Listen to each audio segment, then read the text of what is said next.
Salut les amis, j'espère que vous allez bien. معكم مدزيتي ورافقكم فيديو جديد. الا كنتي انت ولا انت اول مره تشوف القناه ديالي تنقول لكم مرحبا بك في القناه ديالي مدزيتي. الهدف ديالها تعليمي 100%. ما تنساش ابونا تفعل الجرس باش يوصلك ديما الجديد. الناس اللي ديجا ابوني تنقول لكم ميرسي بوكو على الكونفيونس ديالكم. لي كومونتير الزوينين اللي تيوصلوني منكم تخلوني ديما موتيفي وتنحتو نقلب تندير لكم حوايج اللي يفيدكم او نيفو د لابونتيساج ديال لا لونغ فرونسيز. اليوم ان شاء الله غادي نديروا واحد الدرس غادي يفيدكم ان شاء الله او نيفو ديال ليكريتور، غادي يخليكم ان شاء الله كابابل انكم تفهموا لا ميثودولوجي ولا لا بون ميثودولوجي اللي غادي تخليك انك تكتب بواحد لا فاصون اللي هي سامبل او كوريكت ا 100%. غادي ان شاء الله غير حاول تركز معايا من الاول حتى الاخر ان شاء الله ديال لا فيديو وجاوب على ليكزارسيس وخليه لي في لي كومونتير هكا ان شاء الله باش نشوف واش فهمتي ولا ما فهمتيش. ركزوا معايا لا تكون السر. ديجا كنت داير فيديوهات ديال ليكريتور، الا كنتي اول مره تشوف هذا تفرج في هذا باش تسالي سير البلاي ليست تلقى تعلم الكتابه، تفرج في لي فيديو هذوك غادي يفيدوك ان شاء الله. اول حاجه ديما تنبغي نقولها هي باش نكتبوا مثلا حنا دابا يلاه تنتعلم تتفكر باللغه العربيه وتترجم باللغه الفرنسيه، انت يلاه تتعلم يعني خصنا نعرفوا ستركتور ديال لا فراز في لا لونغ عرب اي لا فراز في لا لونغ فرونسيز. خصني نعرف البنيه ديال الجمله في اللغه العربيه وبنيه ديال الجمله في اللغه الفرنسيه هكا باش نعرف نحول وندير واحد الطريقه اللي هي صحيحه وتخول لي انني نكتب صحيح 100%. اول حاجه غادي نديروها اللغه العربيه، اللغه العربيه. باللغه العربيه خصني نعرف بان الجمله تكون فاعل ومفعول به. هنا اغلب الجمل تيكونوا هكا، اما كاين سياق اخرى حنا تنهضروا على الجمل الاكثر استعمال. هنا اللغه الفرنسيه الو تيكون فاعل ومفعول به. اتفقنا؟ ركز معايا كيف تشوفوا بان هنا في اللغه العربيه تيبدا لي بالفعل، في اللغه الفرنسيه الفعل تيجي في المركز الثاني، يعني هنا ما يمكنش ندير الترجمه الحرفيه، خصني نفكر ونعرف نحول. هادشي اللي بغيتكم انا تتعلموا، تفكر واخا تفكر بالعربيه ولكن تعرف تحول. باش تعرف تحول ديما تولي تتحط السوجي هو الاول، الفاعل هو الاول، عاد الفعل تنشدوا هذا تنولوا تنحطوه هو الاول. ناخذوا اون فراس باش تفهموني. ركزوا معايا نعطيكم السر، ركزوا معايا باش تفهموا. مثلا ذهب ولا تسنى باش نقول لكم ذهب أحمد إلى السينما. ذهب أحمد إلى السينما.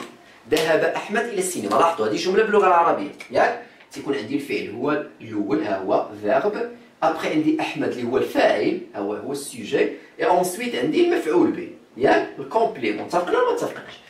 دابا أنا في اللغة العربية ها تيبدا بالفعل ها هو فاعل مفعول به، ولكن في اللغه الفرنسيه باش تنبداو بالسوجي. تنجي لهاد لا فراز اللي تنبغي انا نحولها تنحطها في دماغي، تنقول شكون هو السوجي هنا؟ شكون هو السوجي؟ الفاعل هو احمد، حيت احمد اللي غادي يذهب. تنجيو تنحطوه هو الاول. هات انتبه، تنقول احمد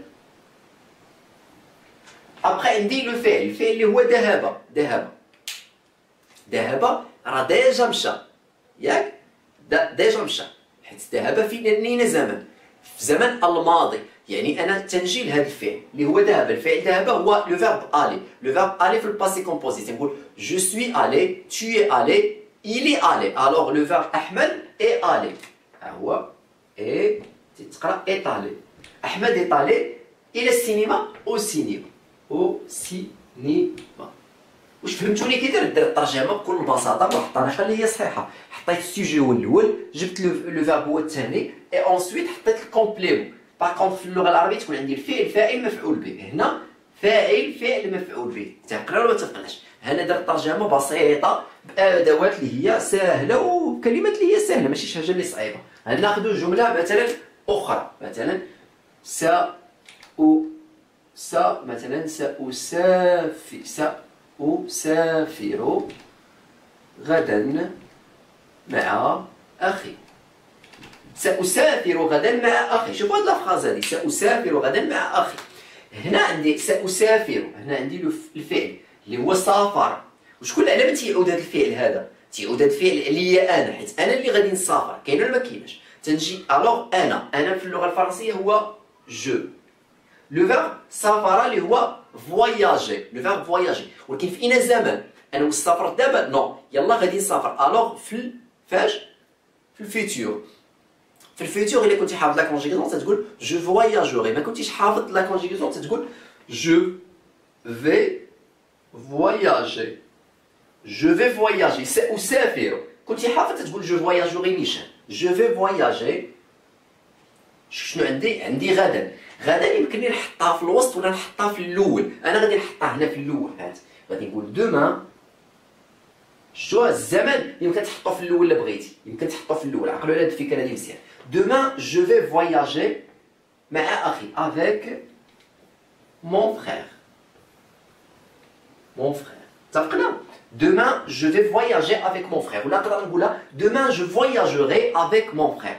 قلتها تو سامبلومون بلا اشكاليه بلا والو. هادشي اللي بغيتك انا تتعلم، تفكر باللغه العربيه وتعرف دير الترجمه باللغه الفرنسيه بطريقه بسيطه. يكفي انك تكون حافظ بعض شويه ديال الكلمات وشويه ديال الفوكابيلار وتتحول لي فراز بواحد لا ميثودولوجي وبواحد لا فاصون اللي هي كوريكت 100%. اتفقنا؟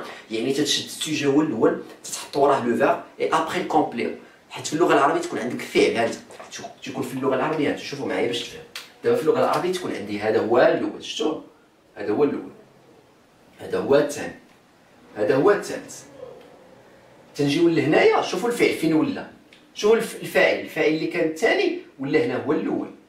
شوفوا الفعل اللي كان الاول ولا هو الثاني. المفعول به بقى بلاصتو ما عنديش مشكله فيه. اتفقنا ولا ما اتفقناش؟ الوغ هنا شنو تيوقع هكا. الفاعل تنجيبو تنحطوه هو الاول، الفعل تنجي تنحطوه هو الثاني. يعني تنشد الفاعل هذا فاعل تنشد الفاعل تنحطوه هو الاول.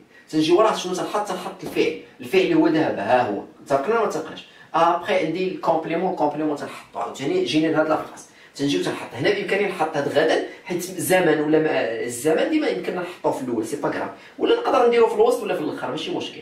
ابخي جيت حطيت السوجي هو جو، حيت انا تنهضر على راسي، انا اللي غادي نسافر، وقلت جو في فواياجي افيك مون فخير.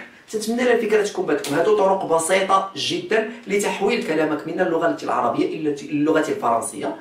هكا تقدر تفكر باللغه العربيه وتترجم باللغه الفرنسيه بواحد لا فاصون اللي هي كوريكت. فهمتي؟ هكا تبغي تكتب اكسبريسيون ايكريت، شنو غادي دير؟ غادي تكتب الافكار ديالك، كتبهم ماشي تكتب التكست كله باش ما تلفش. كتب غير الافكار ديالك عباره عن عوارض، عارضه الاولى، عارضه الثانيه، عارضه الثالثه. تنشد تبقى تترجم كل عارضه بوحدها، من بعد تدير لهم الروابط المنطقيه باش تربط هذه الفكره مع هذه الفكره. فهمتوني ولا فهمتوش؟ الو حاولوا تركزوا لعطيكم السر باش ان شاء الله تقدروا توليو تكتبوا دي زيكسبريسيون اكريت بواحد لا فاصون اللي هي كوريكت 100%، وما تبقاش عندكم ديفيكولتي او نيفو د ليكريتور. حيت ليكريتور من بين اصعب الاشياء في اللغه الفرنسيه. باغ كونطخ لا كومونيكاسيون راه شي حاجه سهله. لا كومونيكاسيون كيستيون دابيتود، كيستيون ديال الممارسه وكيستيون ديال الحوايج اعتياديه. باغ كونطخ ليكريتور خصك ضروري تضبط هاد الحوايج اللي تنوريك وتكون ضابط تو سكي غراماتيكال، تكون ضابط القواعد اللغويه باش تقدر تكتب بواحد لا فاصون اللي هي كوريكت 100%. حاولوا تقيدوا هادو. غنعطيكم واحد ليكزيرسيس حاولوا تخرجوه وتخليوه لي في سميتو في لي كومونتير. ليكزيرسيس غادي نعطيكم 3 فراز حاولوا ترجموهم لي. غادي نعطيكم دي فراز اللي هما سامبل باش تقدروا حتى لي زيكسبريسيون اللي فيهم يكونوا ساهلين. الوغ لا بروميير فراز اللي غادي نعطيكم مثلا اكل، مثلا نعطيكم هنا اكل احمد، اكل احمد مثلا، اكل احمد كثيرا. ولا ما نقولكش اكل احمد التفاحه، شي حاجه سهله باش كلشي عارف. اكل احمد التفاحه. غادي ندوز لكم لا دوزيام فراس مثلا مثلا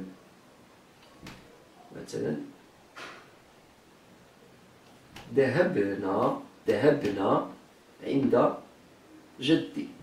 ذهبنا عند جدي، حنايا ذهبنا عند جدي. غادي نزيدكم لا تخوازيام فراز. غادي نقول لكم باغ اكزومبل مثلا